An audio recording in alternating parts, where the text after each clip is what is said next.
Researcher and author Harry Moscow took CBN News through the Western Wall tunnels, up to the ramparts of the Temple Mount, and into the chambers surrounding Judaism's holiest site.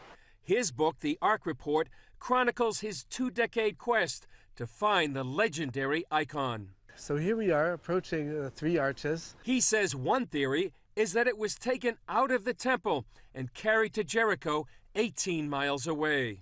It says in Jeremiah that some of the vessels in the temple were exited, sort of escaped as it were, through this area at the destruction of the first temple. But Moscow took us to the spot where he believes the Ark lies. This particular section of the Western Wall is really fascinating, actually, because this stone is 570 tons. Moscow believes a key clue lies behind this giant rock and says high-tech search tools give credence to his theory.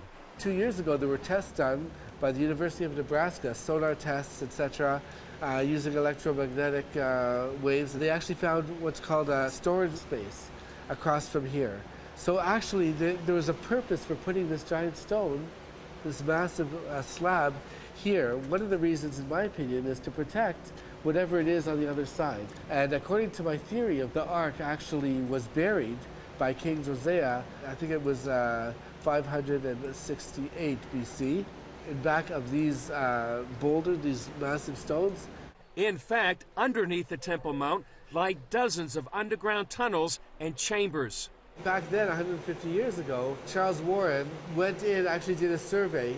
Nothing's really been done for political purposes, obviously, unfortunately. Since then, no one's been allowed to even put a shovel, nothing.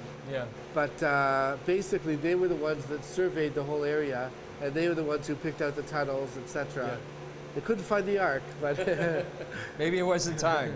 Warren, a British explorer, documented those tunnels at the request of Queen Victoria, just one of many throughout history looking for the Ark.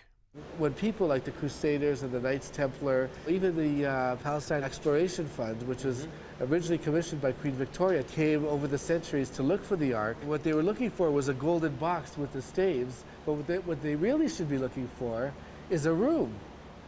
They could have been right up against the wall, and on the other side of the wall is the Ark.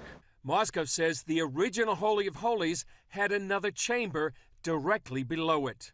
Actually, in the blueprint itself of the first temple, a chamber should be built exactly the same, Holy of Holies, exactly the same level of holiness as the one right above it. It was set up right from the beginning to house the Ark, with a golden floor and everything. That's how Solomon built it, constructed, so the Ark itself could go down. Right, it could go down.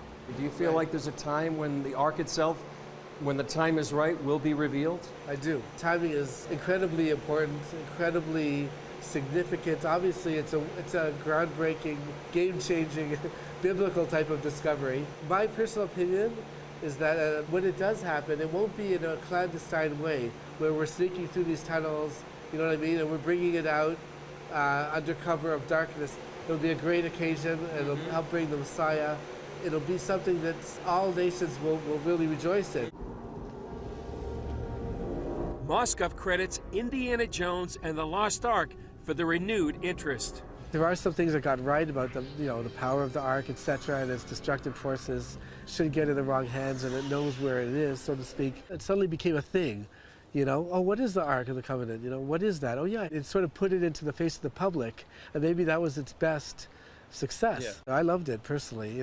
It's Hollywood. What do you think is the main takeaway people need to know about the Ark of the Covenant? It's a real thing, just like it did 2,700 years ago. It still exists today. It's got the broken tablets that Moses crashed down there at Mount Sinai, and the second tablets. It really does exist. We're really going to see it, hopefully, in our lifetime again. It is a catalyst for the Messiah to come. Until it is revealed, the Ark of the Covenant built by Moses in the wilderness will continue to fascinate the world. Chris Mitchell, CBN News, the Western Wall Tunnels, Jerusalem.